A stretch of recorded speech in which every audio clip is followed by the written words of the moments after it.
So I was asked to speak on the future of innovation and technology management from the point of view of an emerging country. What I propose to do is to actually call it the politics of innovation and technology. A subject like this is not divorced from politics. And I will, as it happens, and that was just an accident, I will pick up from where Joshua left in terms of the impact on human beings. From an emerging country perspective, any innovation or technology makes no sense if it does not, number one, improve the lives of human beings, most important. Second, it at least leaves the most vulnerable people no worse off. I'm choosing my words carefully so I can repeat it. So it improves the lives of people if possible, but at least it leaves the most vulnerable people no worse off. And if it is going to do that, I want to put it to you that governments will unleash their amazing power, awesome power to regulate and intervene. So I will make this counterintuitive point that technology and innovation left unimpeded will be a catastrophic disaster for people in an emerging country such as India. So I will then proceed to give you some examples. But the point I'm making is very simple. When we join the civil service in India, and I have a senior sitting in front of me, I don't know what happened in his time, but in my time, we used to get together in this wonderful place called Mussoorie in India, where it's a bit like Strasbourg, Ena, if you like. The French will relate to this. So ours was also a very competitive exam. So we said we will take the Mahatma Gandhi oath. And I'd like to explain for a minute what is this Mahatma Gandhi oath. You got the Hippocratic oath that everybody is familiar with, the doctors, which is do the patient no harm. You may be a lousy doctor and not end up saving the life of the patient, but at least don't harm the patient, right? That's the first thing that you're supposed to do as a doctor. Do him no harm. Mahatma Gandhi oath is, we've got about 300 million people in India who live in absolute poverty. Les miserables, really. So my point is, no technology, no innovation which leaves these people worse off will ever be adopted in India. If it means we're going to go regressive, if it means India is going to go reactionary, we will do it. We're used to going alone. We are sui generis, so that doesn't bother us at all. We are 1.3 billion people. Thank you very much. We will take care of ourselves. You guys can do what you want. You want to put the drivers of taxi business in Paris out of business, that's your problem. God help you. Because I think you have to be clear-headed when it comes to innovation and technology. Towards the final segment of my intervention, I will suggest a model, a template, where a technology or innovation must only be accepted by the government if it contributes to the sustainable development goals laid down in 2015. You got these 17 goals, SDGs. They're very straightforward. They talk of no hunger, they talk of no poverty, they talk of gender equality, they talk of quality education, they talk of inequality. The other proposition I will make is some of the things we talked about, at least I was here in the morning, and when somebody said to me that we are trying to replace interviewers, you know, that is the most absurd thing you have to do in life. Why would you want to do that? And this is the mindless kind of technology and innovation that needs to be questioned. What are you trying to achieve? You want to replace an interviewer. The interviewer is supposed to watch the body language of the interviewee. You expect some mindless robot to do it? I mean, this is absolutely, patently ridiculous. So, and with due respect, you know, if it leads to something else, fine. But I'll give you examples of what I think, therefore, should be frugal innovation, appropriate technology for a country such as India. So, it's a disclosure. I'm prejudiced. I speak for my country. But I think a country of 1.3 billion people deserves to be heard. So that's why I'm here. Okay? So, if you are looking at robots for vacuuming the floor in the house in India, or to replace the work of domestics, it's a no-no. We have enough people to do that. I don't want that. And I will ban it if I have anything to do with it. But robotic surgery, fantastic. We already do that in Bangalore in India. It has led to 5 times increase in careful, accurate surgeries. So do that. That's fine. So what I'm trying to tell you again is, do not leave the governments out. This will be regulated. And even a country like France is no exception. Trust me. You're richer, you're more developed, but I can see some problems there as well. So I think governments cannot be left out. And the politics of innovation and technology is the impact on people. If it is going to lead to increased inequality in an otherwise very, very unequal world, then thank you very much. I don't need that. So that is where I'm coming from. Driverless vehicles, no. Thank you very much. In any case, India is immune to it. With all the buffaloes and cows on the roads, we will never have driverless cars. We're not going to have that. You might have it in Paris, God help you. So, but driverless vehicles in a building taken over by terrorists, and we have a fair degree of terrorist incidents in India, you have too, and unfortunately the world is not immune from it. So if you can have driverless vehicles carrying weapons inside a complex to do drones and attacks on terrorists, by all means go ahead. It's wonderful. But don't do this driverless vehicle nonsense. I mean, it's complete nonsense, frankly. We already have problems in Delhi where we used to have tuk-tuks, you know, these, we call them autos, but tuk-tuks really is a better expression. Tuk-tuks are now off the roads in Delhi. So I said, what the hell is going on? It was fun, you know, going in tuk-tuks. Even though as ambassador I got fairly used to Mercedes-Benz, I am now back to tuk-tuk since I've retired. So you have to make virtue out of a necessity. So I did that. But you don't have too many tuk-tuks now in Delhi because Ola and Uber are already cheaper than tuk-tuks. So we already have a problem. We don't know what to do with tuk-tuk drivers in Delhi. But it's not such a big problem to retrain them for vehicles, and they are now driving Ola and Uber. But anything else which is more dramatic than that will be a problem for Delhi. So that's artificial intelligence to replace a secretary's job. No. That's a bad idea. It may be better, it may not be better, but I think it's a terrible idea, frankly. As it is, I was talking to a nice banker friend, Virginie, if you don't mind mentioning your name. We were talking about BNP Paribas, but it's not just BNP Paribas. I can't get hold of any banker in any bank. I only get a bloody machine on the other end of the telephone line. They always tell me to do 1, 2, 3, you listen. By the time I've lost my credit card, I think I can go find it. I can make a trip around the world and find my credit card before I find somebody in the bank. So it's that bad. So why would you want to get rid of secretaries? It's a bad idea. But artificial drones to spray pesticides in inaccessible areas in India, or artificial drones are artificial anyway, drones to actually even pick crops which are not accessible to human beings is a very good idea. So use it. We use that in deserts, and that's a damn good idea.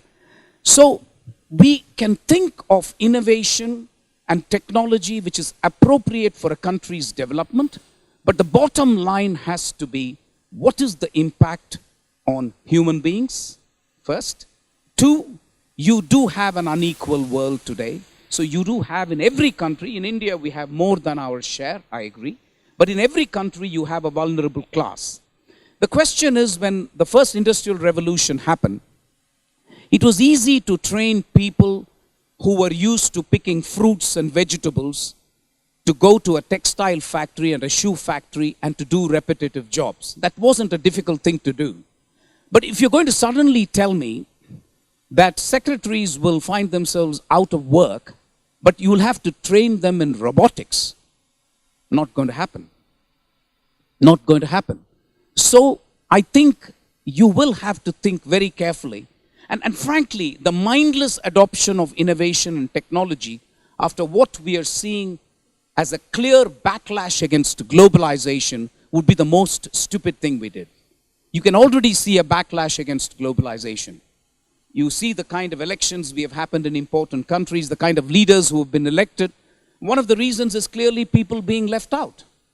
And if you're going to go again, quoting this kind of innovation and technology, I think that's going to be a problem. So my contention is, I think governments, at least in India, will play a central role in regulating technology and innovation. I don't think any government will want a kind of situation where technology and innovation will be given a free ride and will be accepted completely without any reservation. That's the point I'm making. I think you've got four kind of technological forces at work. You've got, I think a lot of it has already been mentioned, but I'm saying this more to put my speech in context, so please forgive the redundancy element I'm repeating. You've got artificial intelligence, you've got blockchain technology, you've got the Internet of Things, and you've got cognitive computing. This is basically the universe as I understand it. And you can combine one or two to kind of do three things, which are really the fundamental technological forces at work. One of them I prefer to call disintermediation, which is you get rid of the intermediary, really. And Amazon is the best example of it. You go direct from the company to the consumer, and that causes some disruption, but we can live with it. Second is disaggregation, which is the classic case is car sharing and Uber and the rest of it. And finally, dematerialization, which is really your 3D printing, if you like. So the question for governments such as the ones we have in India is what do we do to face these three technological forces and these four, shall we say, AI, robotics, Internet of Things, blockchain, and cognitive computing. What do you do with it? I think it is important for a country to keep track of what is going on. But at the end of the day, I do honestly believe that every country will have to accept what is really in its own interest. We believe that, for example, some of the things which will kind of be ridiculous in a forum of this kind, which is why I will, in a counterintuitive way, mention it. One is a fridge, for example, which can run without electricity for 8 hours. That makes a lot of difference for a country like India. Or the twin pit shit pot, as I call it. So one particular pit that is dug is used for shitting, which in 1 year's time becomes fertilizer that you can use. These are the kind of innovation that excites me. For example, the Tata Swatch is really a $21 equipment which can run without electricity, but which can ensure clean water. And this is already used in Africa. Just one pouch that people can use for, easing themselves, and that again is used for fertilizer. Those kind of things which make a difference to people's lives. So I think the point I want to put to you is you need to ask yourself the question, what is the motive behind innovation and technology? Break it down and see how it impacts and who it impacts. Does it make the world more unequal? Does it make the country more unequal? Does it create more inequalities among countries? I think all this is very, very important in the kind of world we live. So otherwise, my worry really is that this is too important a matter to be left to Silicon Valley or Amazon or GAFA, whatever you call it. I think this is too important a subject to be left to non-governmental people. I have an extreme distrust for people who do not belong to government. I'm very honest about it. I'm very frank about it. I have an extreme distrust because governments can do limited damage. I think non-governmental people can do incalculable damage. And there is a difference. So I would rather that you leave it to incompetent governments, which will then go on to, we will muddle through. As one information technology minister famously said in India, The only reason why government of India did not regulate IT is because before the government understood it, it took off. So we were just too late.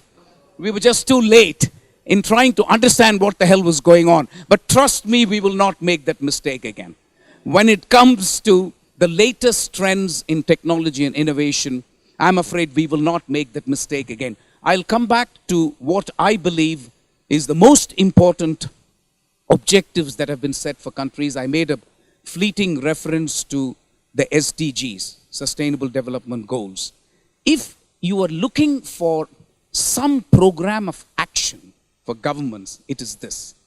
I mean, this, unlike the previous UN, which is all blah, blah, and you know what happens in the UN.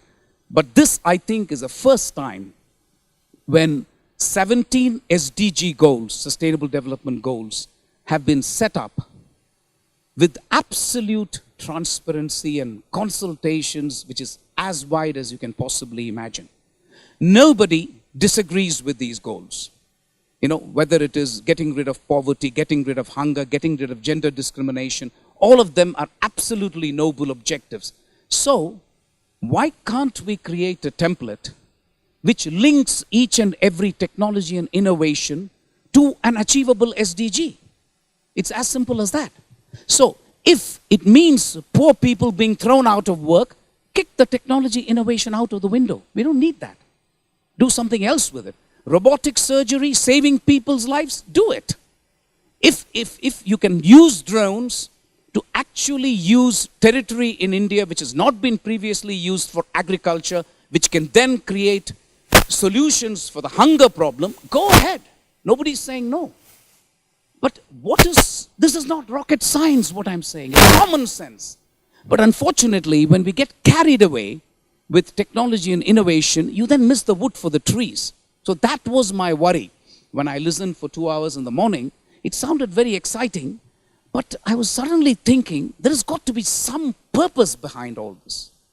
And for me, if you do not believe in the Mahatma Gandhi oath, and if you think it is too specific for the Indian context, which is fine, the fair argument, then at least believe in the SDGs. No country is immune from it. We know that even in developed countries, there's a fair degree of inequality today. And I really think if you have a situation where technology and innovation will be unquestioningly accepted by governments and developed countries, you will have a huge problem on your hands. I'm absolutely convinced of it. In India, we will have a much bigger problem, of course. Goes without saying. The scale of the problem is much bigger. But I think it is perfectly possible to design a template where technology and innovation will be allowed and will be prohibited. I know that most of you come from the private sector and you detest the idea that the government can regulate it and ban it. But suck it up and get used to it. Thank you very much.